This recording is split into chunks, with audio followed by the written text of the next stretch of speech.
माता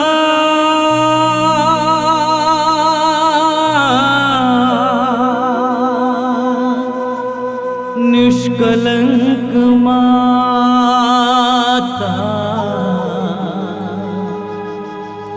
हमारी माता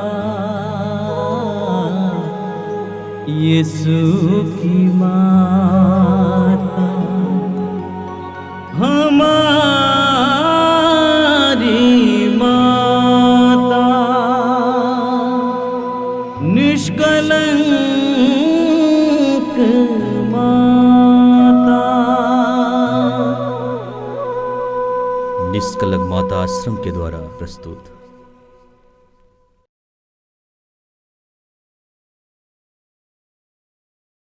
कुछ यीशु हालेलुया। कैसी हैं?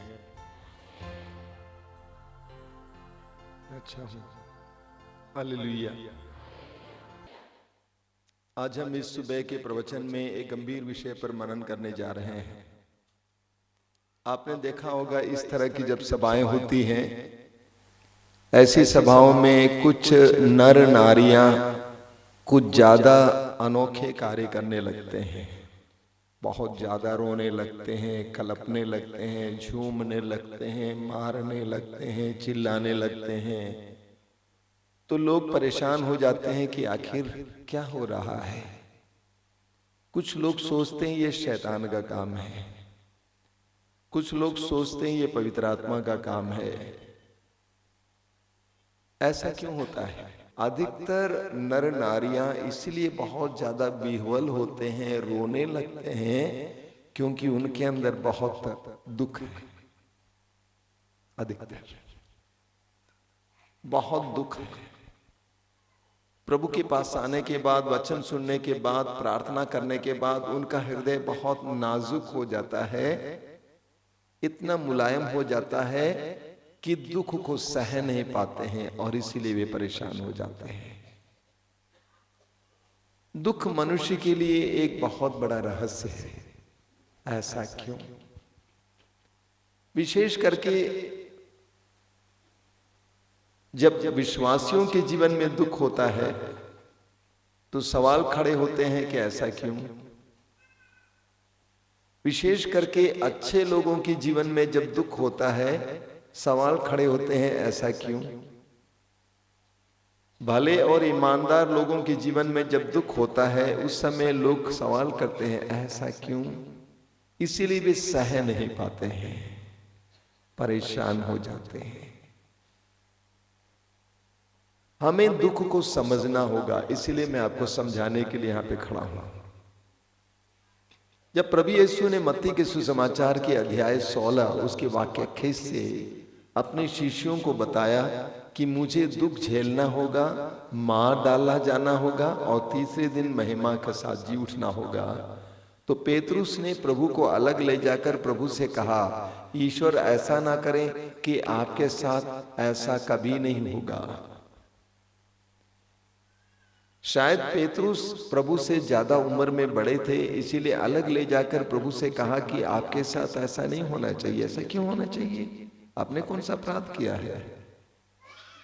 आपने कौन सा पाप किया है कि आपके साथ ऐसा हो, दुख हो, आप मार डाले जाएं?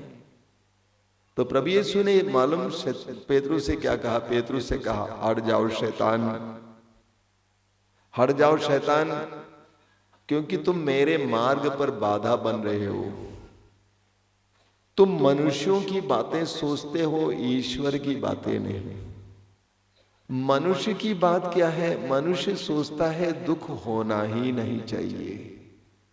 मनुष्य सोचता है अगर बिना काम किए वेतन मिल जाए तो इससे बेहतर क्या है। मनुष्य सोचता है बिना प्रसव पीड़ा का बच्चा उत्पन्न हो जाए तो इससे बेहतर क्या है। मनुष्य सोचता है कि जाड़ा भी नहीं होना चाहिए, गेहूं भी होना चाहिए। कैसे कभी हो सकता है? मनुष्य सोचता है ज्यादा धूप नहीं होना चाहिए लेकिन फल भी होना चाहिए। कभी ऐसा हो सकता है? होता नहीं। ये प्रकृति के नियम के विरुद्ध है। मनुष्य यही चाहता है बिना दुख के मुझे सिर्फ सुख ही सुख मिले। कि मैं कितना भी शराब पीते जाऊं लेकिन मैं मतवाला ना बनूं, मैं कितना भी शुगर खाते जाऊं लेकिन मैं रोगी ना बनूं। मनुष्य के विचार बड़े अजीब हैं, जो उटपटांग है, जिसमें कोई तुक नहीं है, न तर्क है, न नियम है। लेकिन ईश्वर के विचार ऐसे नहीं है। ईश्वर की योजना में रात्रि भी होती है, दिन भी होता है। ईश्वर की योजना में जाड़ा भी होता है, गर्मी भी होती है। ईश्वर की योजना में थल भी होता है, जल भी होता है। ईश्वर की योजना में दुख भी होता है, महिमा भी होती है। लूकस के सुसमाचार के अध्याय 24 में हम पढ़ते हैं, 2 शिष्य प्रभु यीशु की मृत्यु के बाद यरूशलेम छोड़कर एमाउस नामक गांव की ओर जा रहे थे, और वे बहुत दुखी थे। यीशु के दुख भोग के बारे में सोच सोच कर, बोल बोल कर बहुत दुखी थे। यीशु ने उन्हें समझाते हुए कहा, रे निर्बुद्धियों, सुनिए, रे निर्बुद्धियों, क्या ये आवश्यक नहीं था कि मसीह दुख भोगे और महिमा में प्रवेश करें? यानी महिमा में प्रवेश करने के लिए दुख एक आवश्यक बात है, प्रभु यीशु ने कहा। ईश्वर की योजना अलग है, हमारे विचार अलग है। कई साल पहले मैंने अंग्रेजी में एक सुंदर किताब पढ़ी। उस किताब का नाम है गॉड्स बेस्ट आइडियाज। हमारे भारत के मुंबई के फादर फियो ने लिखा है, गॉड्स बेस्ट आइडियाज, यानी ईश्वर के सर्वोत्तम विचार। उसमें एक विचार है क्रूस का मार्ग।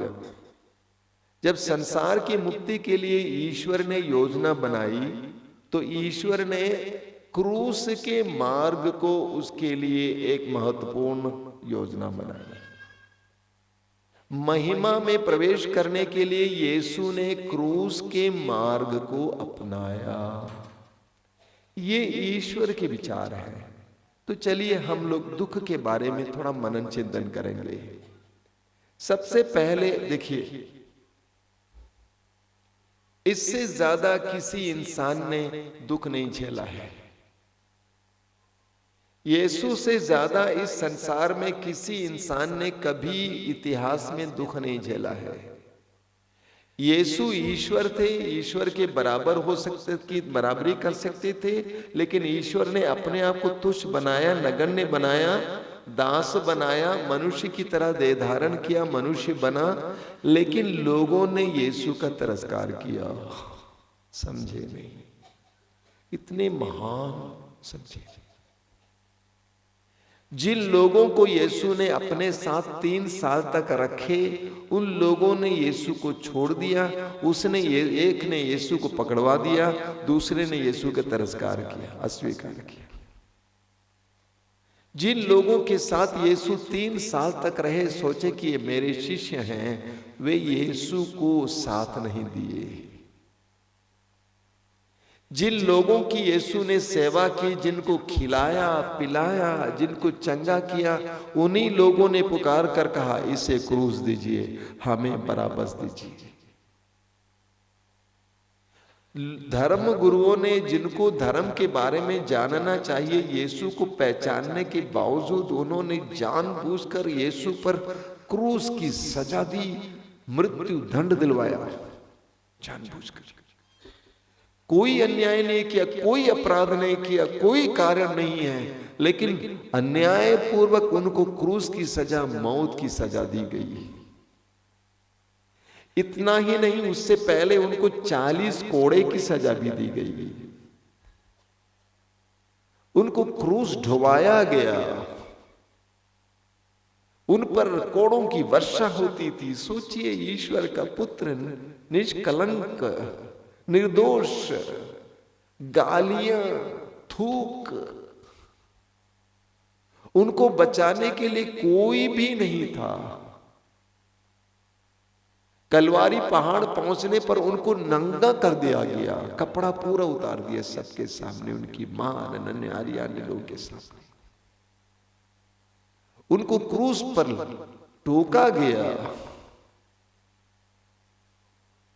2 डाकुओं के बीच लटकाया गया, और ज्यादा उनको शर्मिंदा कराने के लिए। ये डाकुओं का राजा है, अपराधियों का अपराधी। इतना ज्यादा दुख क्या इस दुनिया में किसी ने अनुभव किया है? नहीं किया। इसके बाद दुख को एक नया अर्थ मिल जाता है। यीशु के दुख भोग और क्रूस मरण के बाद दुख को एक नया अर्थ मिल जाता है। दुख का एक नया पर्पस, एक उद्देश्य बन जाता है। इंसान दुख को बेकार समझते थे। हम में से कई लोग भी सोचते दुख नहीं होना चाहिए, दुख बेकार है।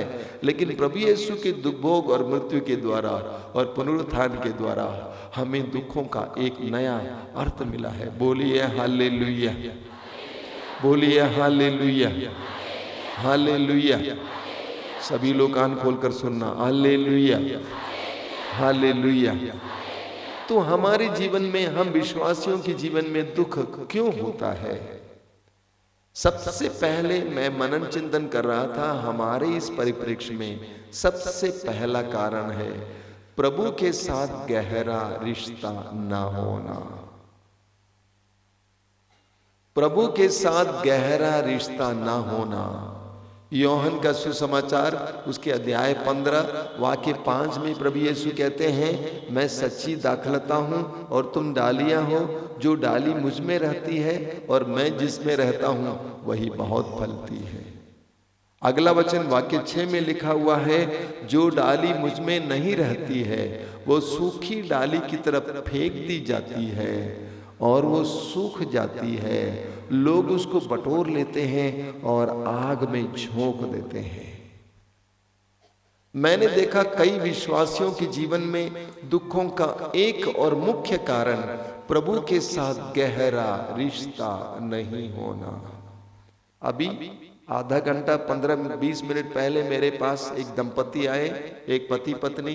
पत्नी बहुत बीमार है। मैंने उनसे पूछा, आप लोग प्रार्थना करते हैं? और उन्होंने स्पष्ट कहा, परिवार में प्रार्थना नहीं होती है। तो हमारे जीवन में दुखों का एक कारण है कि हमने प्रभु को समय नहीं दिया। हम प्रभु से जुड़े नहीं हैं। प्रभु का वो अनुग्रह का रस हमारी ओर बह नहीं रहा है। दूसरा कारण, जल्दी जल्दी में कई बातें आपको बता के जाऊंगा। विवरण ग्रंथ अध्याय 4 वाक्य 30, वहां लिखा हुआ है, जब तुम कष्ट से पीड़ित होगे और जब भविष्य में ये सब विपत्तियां तुमको आक्रांत करेंगी, तब तुम फिर प्रभु अपने ईश्वर की ओर अभिमुख हो जाओगे और उसकी आज्ञा का पालन कर लोगे। बोलिए हालेलुया। इस वचन को दोहराइए। प्रभु का वचन कहता है, जब तुम कष्ट से पीड़ित होगे और जब भविष्य में ये सब विपत्तियां तुमको आक्रांत करेंगी, तब तुम फिर प्रभु अपने ईश्वर की ओर अभिमुख हो जाओगे और उसकी आज्ञा का पालन करने लगोगे। बोलिए हालेलुया, हालेलुया। प्रभु कहते हैं, तुम्हारे जीवन में कभी कभी ऐसे दुख विपत्तियां आ जाती हैं। क्यों? ताकि तुम प्रभु की ओर मुड़ जाओ। मेरा पक्का विश्वास है कि यहां पर बैठे लोगों में अधिकतर लोग इसलिए बैठे हैं क्योंकि उनके जीवन में दुख है। अगर दुख नहीं होता है तो इंसान बेफिक्र घूमते रहता है, आगे बढ़ते रहता है। लेकिन जीवन में जब दुख आ जाता है तो वो प्रभु को ढूंढने लगता है। बड़े बड़े प्रवाचक, बहुत बड़े बड़े वक्ता, उनके जीवन में विपत्तियां आई, दुख आए और उसके कारण वे प्रभु को ढूंढने लगे, प्रभु को पाए, प्रभु को अपनाए और प्रभु ने उनको सिखाया। तो कभी कभी प्रभु हमारे जीवन में इसीलिए दुख आने देते हैं ताकि हम प्रभु को ढूंढें, प्रभु के वचनों को सुने, प्रभु के मार्ग पर चल सके। Hallelujah, hallelujah, hallelujah. यीशु की स्तुति हो, यीशु को धन्यवाद। Hallelujah, hallelujah. हम दुख के बारे में समझने की कोशिश कर रहे हैं। तीसरी बात, प्रभु कभी कभी हमारे जीवन में दुख आने देते हैं ताकि हमारे विश्वास परखा जाए, हमारे विश्वास की परीक्षा हो। लिखा हुआ है पहला पेतरुस अध्याय 1 उसके वाक्य 6 और 7 में, वचनों को ध्यान से सुना। आज ये आप लोगों के लिए बड़े आनंद का विषय है, क्योंकि अभी थोड़े समय के लिए आपको अनेक प्रकार के कष्ट सहने पड़ रहे हैं। ये इसलिए होता है कि आपका विश्वास परीक्षा में खरा निकले। सोना भी तो आग में तपाया जाता है और आपका विश्वास नश्वर सोने से कहीं अधिक मूल्यवान है। बोलिए हालेलुया, हालेलुया। कभी कभी प्रभु हमारे जीवन में इसलिए दुख आने देते हैं ताकि हमारे विश्वास की परीक्षा हो, हमारा विश्वास शुद्ध किया जाए। आपने अय्यूब के बारे में सुना है, बाइबल में अय्यूब की कहानी बहुत ही प्रभावशाली कहानी है। अय्यूब एक बहुत बड़े धनी इंसान थे, उनके पास किसी बात की कमी नहीं थी, नौकर चाकर, जमीन, हर तरह की चीजें उनके पास थी, और वे प्रभु के बहुत अच्छे भक्त थे। एक बार जब शैतान प्रभु के पास आया तो प्रभु ने उससे पूछा कि क्या तुम मेरे भक्त अय्यूब को जानते हो, उसके यहाँ गए हो? तो शैतान ने कहा आपने उसको सुरक्षा में ढंग से रखा है, उसके पास किस चीज की कमी है? सारी चीजें आप छीन लीजिए, तब आप देखेंगे वो कैसा भक्त होगा। ईश्वर ने कहा मंजूर है। और अय्यूब के जीवन में विपत्ति पर विपत्ति आ जाती है, अय्यूब के जीवन में विपत्ति पर विपत्ति आ जाती है। अय्यूब की सारी भेड़ें और उसको चराने वाले चरवाहे आकाश से आग गिरकर खत्म हो जाते हैं। अय्यूब की सारी ऊंटों को ले जाया जाता है, अय्यूब के सारे जानवर ले जाया जाता है। अय्यूब के 7 पुत्र और 3 पुत्रियां उनके बड़े पापा के यहाँ पर, अय्यूब के भाई के यहाँ पर भोजन पर बैठे थे। अचानक भूकंप, तूफान आ जाता है, जिस घर में वे बैठे थे उसका छत उन पर गिर जाता है, वे सभी मर जाते हैं। अय्यूब पर विपत्ति आती है और वहां अय्यूब के विश्वास की परीक्षा होती है, अय्यूब की भक्ति की परीक्षा होती है। अय्यूब ने कहा मैं नंगा ही अपने मां के गर्भ से आया और नंगा ही इस धरती के गर्भ में जाऊंगा। ईश्वर ने दिया, ईश्वर ने वापस लिया, ईश्वर की स्तुति हो। अय्यूब उस विपत्ति में, उस परीक्षा में खरा उतरा, खरा निकला। अय्यूब विश्वास की उस परीक्षा में जीत गया।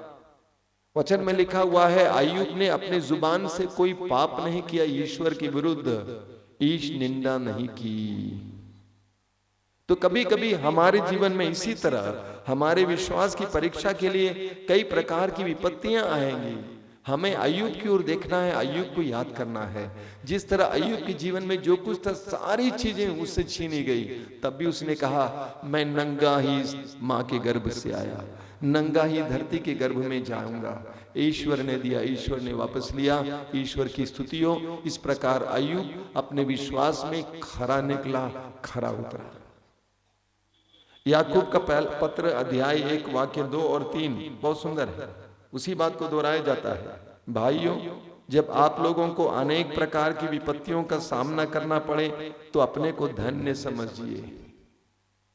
भाइयों, जब आप लोगों को अनेक प्रकार की विपत्तियों का सामना करना पड़े तो अपने को धन्य समझिए।